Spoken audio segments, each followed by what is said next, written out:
Ka tika hia te huarahi tika e tae ai te arahi te hunga e takana ki ngā whakawai maha o ngā mahi peti kei roto i ngā hōtera me ngā whare peti. E whakamahi ana me mohi ana hoki ko te maha e poke ana he Māori.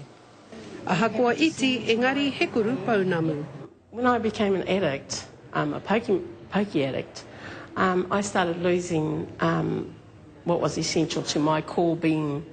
And I lost that at the pokie machines. I lost what was being true to myself. I became a liar. I told lies. I borrowed money. I sold things. And then I even contemplated becoming a prostitute. Aha kua huri te ao o Francis i aia nei, engari ki ngā whakamārama ko te wāriu pūtea kei te huake mai ngā mihini peti ki rotorua, ne ke atu ke i te rua te kaumārua miriona tāra. I see devastation through the pokie machines. I am teina to my tuakana who are addicted to pokie machines. I see whānau, my hapu and my iwi addicted to pokie machines. Raising awareness of some of the complexities of the issue with some of our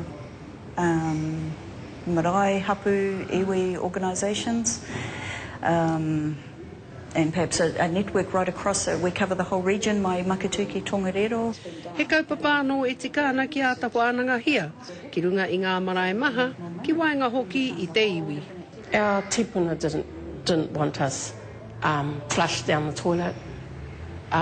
There should be enough mana in us now to rescue our own people from the devastation of pokie machine addiction.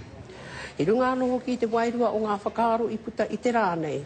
O tērā tonu e tūmanako nui hea ana, para he take nui tēnei, kia pīkau hea ake. Koeki and kaumātua have to recognise that pokie machine addiction is destroying our whakapapa. I don't care if they say whakapapa can't be destroyed by pokie addiction. Yes, it can. Mēnā rā he rongo a mō e nei mahi, tērā pēa kai roto tonu i ngā ringa o te iwi. Ko Hinerangi Goodman, mō te karere.